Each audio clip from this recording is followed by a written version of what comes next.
என்னுடைய பிறப்பு இந்த நாட்டுடைய மற்றும் அதன் மக்களுடைய நன்மைகளை காப்பதற்காகவும் முன்னேற்றுவதற்காகவும் உருவானதாகும்.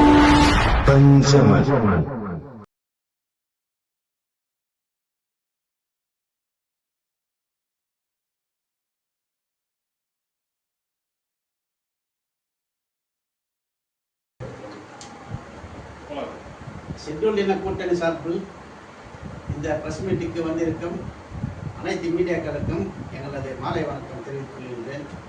இப்பொழுது இந்த கூட்டத்தில் கலந்து கொண்டிருக்கும் என் பேர் ஜே.பி. நாகபூஷணம், ஷெட்யூல்ட் இன கூட்டணிக்கு அமைப்பாளராக உள்ளேன் மற்றும் டாக்டர் அம்பேத்கர் ஜனநாயக பேரவைக்கு தலைவராக இருந்து வருகின்றேன். நமது நண்பர் ஓ. ராஜேந்திரன் அவர்கள் அம்பேத்கர் மக்கள் சக்தி தலைவர், சேவரத்னா சி. ராஜேந்திரன் அவர்கள் குடிசை மக்கள் முன்னேற்ற கழகம் தலைவர், டி. அந்தோணி அவர்கள் தலைவர், சேவை கரங்கள் மனிதநேய மக்கள் கழகம். எங்களது அமைப்பு சார்பில் தமிழக அரசுக்கு சில கோரிக்கைகள் வைக்கின்றோம். அவை என்னவென்றால், தமிழகத்தில் தொடர்ச்சியாக ஜாதிய வன்கொடுமைகள் நடைபெற்று வருகின்றன. அவை தடுத்து நிறுத்த வேண்டும். மற்றும் சென்னையில் குடிசை வாசிகளை எல்லாம் அகற்றி வெளியேற்றுகிறார்கள். அந்த விஷயத்தை தடுத்து நிறுத்த வேண்டும். மூன்றாவது, இந்த சமுதாயத்தை அழிந்து வரும் இந்த குடி மது ஒழிப்பு பூர்ண மதுவிலக்காக அமல்படுத்த வேண்டும்.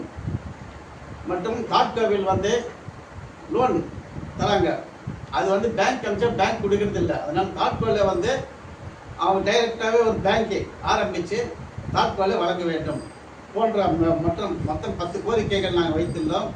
இது சந்தர்ப்பங்க தாங்கள் இதன் மீது நடவடிக்கை எடுத்து தமிழக அரசுக்கு பரிந்துரை செய்யுமாறு உங்கள் அனைவரும் கேட்டுக்கொள்கின்றோம்.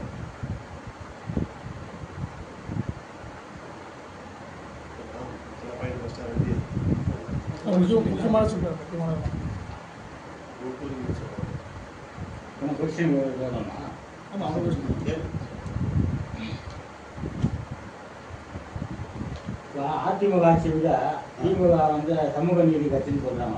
ஆனா திமுக ஆட்சியில தான் வன்கொடுமை சட்டம் அதிகமாக ஆகுது, ஜாதி கலவரங்கள் நடக்குது. அதிமுக ஆட்சியில நம்ம ஓரளவு தான் இருக்கும், ஆனா திமுக தான் நடக்குது. ஆனா இவங்க பேச சமூக நீதி அப்படின்னு பேசுறாங்க. அதை பற்றி உங்களோட இது கருத்து? இப்போ திமுக அதிமுக 2 பேரும் ஒரே குட்டைகள் தான். இதில் சாதி மரம் பார்க்கறது 2 பேரும் ஒரே கண்ணோட்டத்தை நடந்து கொண்டு இருக்காங்க. இப்போ தற்கலையமாக ராஜபாளையத்தில் ஒரு பொண்ணு ஒரு பையன் கல்யாணம் பண்ணிக்கிறாங்க. பையன் பேர் நாய்க்கு குடும்பத்தில் சேர்ந்தவர், பொண்ணு ஒரு தனி எஸ்சி குடும்பத்தை சேர்ந்து.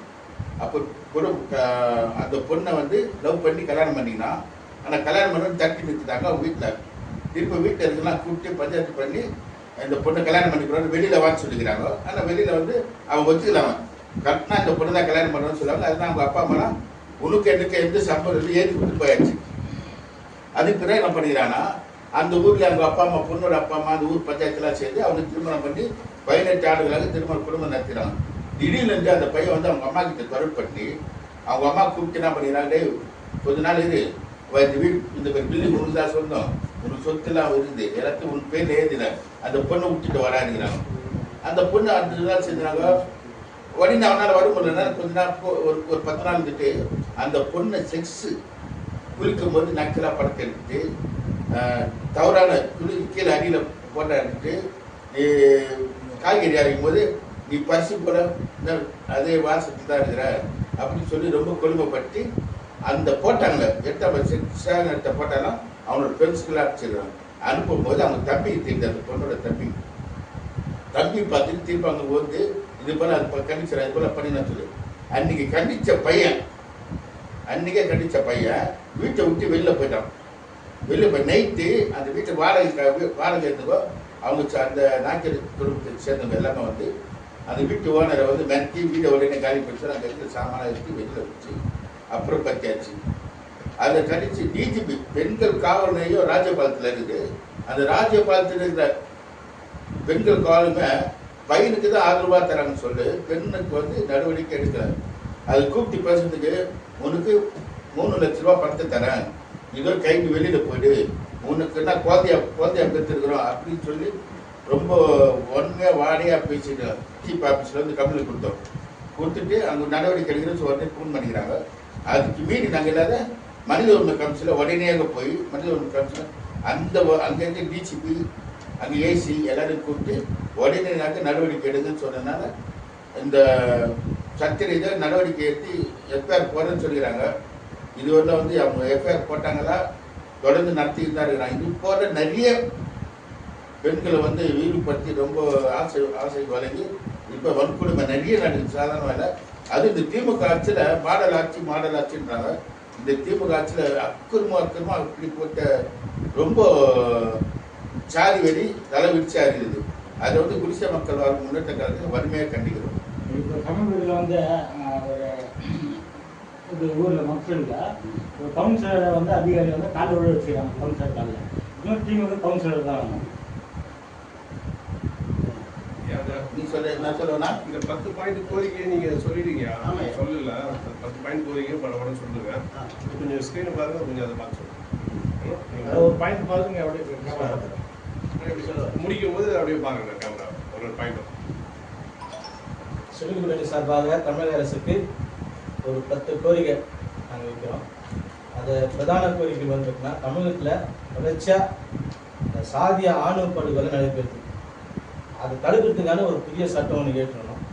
அதுக்கடுத்தது வட்டியில் பழங்குடியின சமூக மக்கள் மீது நடைபெறும் வன்கொடுமையை தடுத்து நிறுத்த பிசிஆர் ஆக்ட் வன்கொடுமை சட்டத்தை முழுமையாக தமிழகத்தில் நடைமுறைப்படுத்தணும். ஏன்னா அந்த பிசிஆர் இந்த முழுமையாக நடைமுறைப்படுத்தியிருந்தா இது போன்ற சம்பவங்கள் நடக்கிறதுக்கு தடுப்பணையாக இருக்கும். ஆனால் இது வந்து பார்த்தீங்கன்னா இன்னைக்கு காவல் நிலையத்திலேயே இது போன்ற செயல்லாம் செய்யாமல் இந்த வன்கொடுமை சட்டத்தை அவங்க வந்து பார்த்தீங்கன்னா இப்போ ஒரு பட்டியல் மக்களை எதனா ஒரு பாதிப்பு ஏற்பட்டால் பாதிப்பு தெரிஞ்ச உடனே அது ஆட்டோமேட்டிக்காக வன்கொடுமை தடுப்பு சட்டத்தின் கீழ் தான் அவங்க எஃப்ஐஆரை பதிவு பண்ணணும். ஆனால் அவங்க பதிவு பண்ணுறது கிடையாது. அதனால் அதை பதிவு பண்ணுறது நாங்கள் அது ஒரு கோரிக்கை வைக்கிறோம். அதே போல் இன்னைக்கு சென்னையில் பல வருடமாக வாழ்ந்துட்டு வந்த குடிசை மக்களை வந்து எந்தவித முன்னறிவிப்பு இல்லை. இன்னைக்கு வந்து பார்த்தீங்கன்னா படிக்கிறவங்களை எந்த ஒரு முன்னறிவிப்பு இல்லாமல் அப்புறப்படுத்துகிற வேலையாக செஞ்சுட்டு உடனே காலி பண்ணி இங்கே போங்கன்னு சொல்லிட்டு சில வேலைகள்லாம் செய்கிறாங்க. அவங்களுக்கு கருணை மனப்பான்மையோட இவங்க எதுவுமே செய்யறதில்லை. இதை முதல்ல தடுத்து நிறுத்தி அவங்களுக்கு போதிய நேரத்தை ஒதுக்கி கொடுத்து அதுக்கப்புறம் அப்புறப்படுத்துகிற வேலையை கூட அவங்க செய்யட்டும். அதை பற்றி ஒன்றும் கிடையாது. அதே போல் டாக்டர் மூலமாக கொடுக்குற கடன்லாம் இன்னைக்கு தனியார் வங்கியிலோ இல்லை அவங்க சொல்கிற அரசு வங்கியிலோ போயிட்டு கொடுத்தா அவங்க அந்த கடன் வழங்குறது கிடையாது, திருப்பி அனுப்பிச்சிடறாங்க.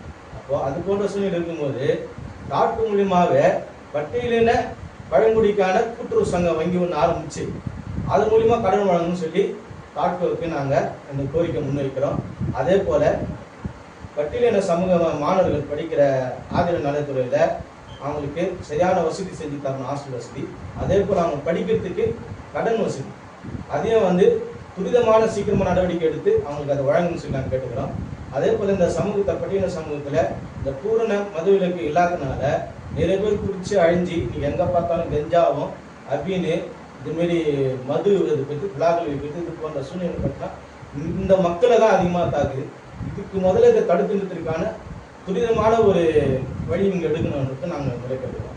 அதுக்கு அடுத்ததுமா மின்சார இன்னைக்கு வந்து பார்த்தீங்கன்னா மாதமானால் மின்சார வசூல் பண்ணுறோம்னு சொல்லிட்டு இவங்க சொன்னாங்க. இந்த அரசு வந்து என்ன சொன்னாங்கன்னா மாதத்தில் மீட்டர் கணக்கு எடுத்து அது மூலிமா மின்சார தொகை நாங்கள் வசூல் பண்ணிக்கிறோம் தான் சொன்னாங்க. ஆனால் இது வரைக்கும் அதை நடைமுறைப்படுத்துகிறோம். அதையும் சீக்கிரம் துரிதமாக பண்ணணும்னு நினைக்கிறோம்.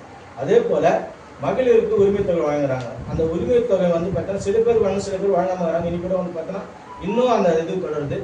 எல்லாருக்கும் வழங்கணும்னு சொல்லி அதையும் நாங்கள் கேட்டுக்கிறோம். அதே போல் தமிழ் அவசியமோடு குடிசை மாற்றோட நகர்ப்புற வாழ்வுட மேம்பாட்டு வாரியத்தில் கட்டுகின்ற பில்டிங்கை நிறைய இடத்துல இடிச்சு வச்சுக்கிறாங்க. அவங்க இன்னைக்கு வந்து பார்த்தீங்கன்னா வாடகை கொடுக்க முடியாமல் இந்த மக்கள் கஷ்டப்படுறாங்க. இதை அரசாங்கம் கவனத்தில் கொண்டு உடனடியாக இந்த நகர்ப்புற வாழ்விட மேம்பாட்டு வாரியம் கட்டுகின்ற கட்டிடங்களை உடனடியாக எவ்வளோ துரிதமாக கட்டணமாக கட்டி அந்த மக்கள் பயன்பாட்டுக்கு சீக்கிரம் வாங்கணும்னு சொல்லி கேட்டுருவோம்.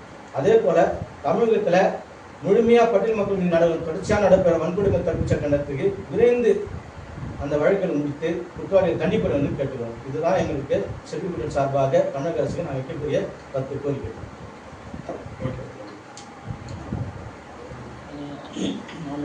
அந்த அரசு திமுக முடிய போகுது 5வது ஆண்டு நடந்ததுன்னா 4 வருஷம் எப்படி பண்ணாங்க அப்படின்னு உங்களுக்கு கஷ்டமாக இருக்கும். அப்போ வர அரசியல் எப்படி 2026 நம்ம சமுதாயத்துக்கு எந்த பிரயோஜனமும் இல்லை. தாழ்த்தப்பட்ட சமுதாயத்தில் செப்பண்டின மக்களுக்கு வந்து ஆதரவாக இல்லை. அது விரோத அரசியல் தான் இது. சட்ட ஒழுங்கு எப்படி இருக்குது? சட்ட ஒழுங்கு கூட சரியில்லையே. எங்கே கெட்டு போச்சு? கம்ப்ளைண்ட் கொடுத்தா அடிக்கிறது இல்லை. ஜாதி வன்கொடுக்கும் அதிகமாகி போச்சு. அதுவே சட்ட ஒழுங்கு தெரியதில்லை. விஷயம் சொல்லவே தேவையில்லை. இந்த கோரிக்கை மனுவை பற்றி நீங்கள் முதலமைச்சருக்கு எதனா கடிதம் மூலியமாக முதலமைச்சர் அனுப்பிச்சிருக்கிறோம். போன வாரம் அனுப்பிச்சிட்டோம். அடுத்த கட்ட நடவடிக்கையாக நீங்கள் என்ன மாதிரி செய்யலாம்? அடுத்த கட்டம் பார்த்து ஏதாவது போராட்டம். 2026 அரசியல் யாருக்கு நிலைப்பாடுறோம்? 2026 வந்து இப்போ இது கூட செங்கோட்டையன் சமரசம் பண்றதுக்கு பார்த்துருக்கிறாரு. அது ஆவருக்கு அது மட்டும் இல்லை. ஆனால் இவர் ஒத்துக்க மாட்டார். இவர் எடப்பாடி அவங்க இப்போ பிரச்சனை ஆகுது. ஆனால் நான் அப்போல்லாம் ஜெயலலிதா பீரியடில் கூட இந்த மாதிரி வந்து 4 வார அரசியல் 5 வார அரசியல் அந்த மாதிரி கதை ஆகும் அரசியல். இப்போ விஜய் கூட கிளம்பி இருக்கிறாரு. விஜய் ஒரு அளவுக்கு மவுசு வருது. அது ஒரு வாய்ப்பு இருக்கலாம். ஏன்னா விஜய் கூட அப்புறம் திரட்டுறாரு எல்லாரையும். உங்களோட நிலைப்பாடு என்ன? நம்ம நிலைப்பாடு என்ன எடுக்கல. நாங்கள் இப்போ வரல யாருக்கு ஆதரவு இல்லை. ஜனவரியில் தான் நாங்கள் முடிவு செய்ய போகிறோம்.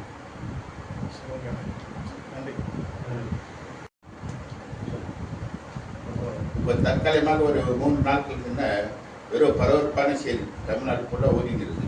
என்னென்னா திண்டிவனத்தில் வந்து நகர செயலாளர் ஒரு இது அதில் வந்து தாழ்த்தப்பட்ட சமூகம் சேர்ந்தவர். அவர் வந்து அந்த அலுவலகத்தில் பணியாளர். அங்கே அந்த இடத்துல வந்து கவுன்சிலரு, ஒன்றிய கவுன்சிலர் எல்லாம் இருக்கிறாங்க. அவரை வந்து அவங்க வரும்போது எது வந்தாலும் உடனே அவங்களுக்கு வந்து டீ காப்பி உடனே டேபிள் வைப்பாங்களா, டேபிளுக்கு உடனே அந்த வரல செஞ்சுருந்தார். அவர் ஒரு அந்த சமயத்தில் வந்து கொஞ்சம் காலகட்டம் வர தவறிட்டாராம். அதுக்கு என்ன சொன்னாங்க, அவரை நம்மளை வந்து எப்போதை வந்து இதே போல் பண்ணுறாங்க அப்படின்னு சொல்லி அவங்க குழுவெல்லாம் சேர்ந்து ஒட்டுமொத்தமாக சேர்ந்து நீ வந்து ஒன்று ஆஃபீஸில் இருக்கிறதா தான் அந்த அம்மா காலில் போய் உண்டு, இல்லை உன் மேலே வந்து பெரிய கேஸ் கொடுப்போம், கொடுத்துனா அந்த கேஸ் உன் வேலையை போய்டும், உன் குடும்பத்தில் எந்த நிதியை நான் ரெக்கமெண்ட் பண்ணாத ஒரு நிதி இருக்கும், உனக்கு அது ஓணுமா இல்லை அந்த மாதிரி காலில் விழுவியா சொல்லி துன்படுத்தி தான் அவர் காலில் விழுந்து பண்ணார். ஆனால் விடுதலை சிறுத்தை கட்சி திருமாவளவன் என்ன சொல்கிறேன்னா, அப்படிலாம் ஒன்றும் நடக்கலை. வெளியிலேருந்து அப்பச்சமான போய் சொல்ல திருமா வெளியிலேருந்து ஆட்களை வந்து கொண்டு வந்து அவரை வந்து காலில் உழவு வச்சுட்டாகவும் தவறான செய்தி சொல்கிறாரு. அதை வந்து ரொம்ப வன்மையாக கண்டிக்கப்படும்.